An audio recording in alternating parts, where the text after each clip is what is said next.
సురేష నీ కారు బిగరా మా ఫ్యామిలీ అంతా గుడికి పోయేసి వస్తామా? కారు బిగాల సరే ఇస్తాను.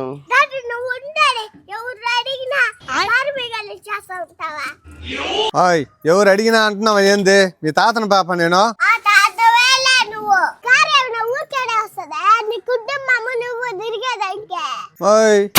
మా అల్లుడు కారా?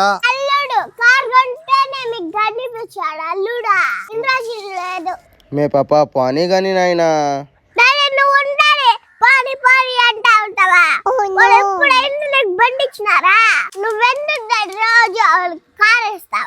ఏం సురేష్ ఆ పిల్ల మాట్లాడుతుంటే గమ్మున ఉండవు నువ్వు?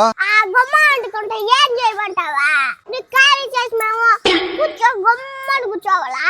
మే పాపా అబ్బా సరే డాడీ మా డాడీకి ఎంత చెప్పినా అర్థమవుతుంది కానీ కారు ఎత్తుకోపోతే బాడికి వేయాలా, ఇస్తావా లేదా? బాడికి ఇయ్యాలా? బాడికి ఎన్ని కార్లు దొరకవో? చూడు డాడీ, నీ కారు లేనప్పుడు 2000 3000 అట్టా బాడికి పెట్టుకొని పోతా ఉన్నారు వాళ్ళు. మనం కారు కొన్నాకే డాడీ బాడికి లేకుండా ఊరికేనే తిరుగుతురారా? ఆ పిల్లతో ఏం పని? నేను కారు ఇరా డాడీ. బాడికి అయిపోతే అయిపోయినారు 10 లీటర్లు పెట్రోల్ అన్న పట్టించుకొని అడుగు. సరే 10 లీటర్ పెట్రోల్ అన్నా పట్టించి మా పాప చెప్పేది నిజమే కదా. మేము తిరిగేదానికి కూడా లేకుండా పోతా ఉంది. మేము పెట్టిన పెట్రోల్ కూడా మీరే వారేస్తున్నారు, అది తీసుకొచ్చి పెట్టేస్తా ఉన్నారు. 10 లీటర్ పెట్రోల్ పెట్టి ఇయ్యాలా? నువ్వు కూతురు మాట వినేసి నీకు కూడా ఆశ మళ్ళీపోయిందిరా. నీ కారు పల్లె ఏం పనిలా పో. ఒకసారి మాతో మాట్లాడపర్లేదులే మీరు. రేపు బాడికి కారు కావాలరా, 2000 అవుతుందా? 3000 ఇస్తాను రారా నువ్వు?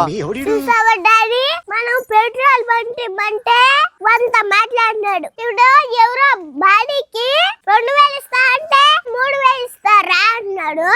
అలాంటి బంధాలు బంధుత్వాలు మనకి అవసరం లేదు డాడీ. నువ్వు చెప్పింది నిజమేరా తల్లి. కారు ఇవ్వకపోవడమే మంచిదైంది. వాళ్ళు ఎలాంటి వాళ్ళు మనకు అర్థమైంది. ఇంకెప్పుడు వాళ్ళకి ఎవరు ఏం అడిగినా కూడా ఇవ్వనమ్మా. రే చిట్టల్లి, నీకు ఈ వయసులో నువ్వన్నీ అటు తెలుసు దొంగ. Super sir.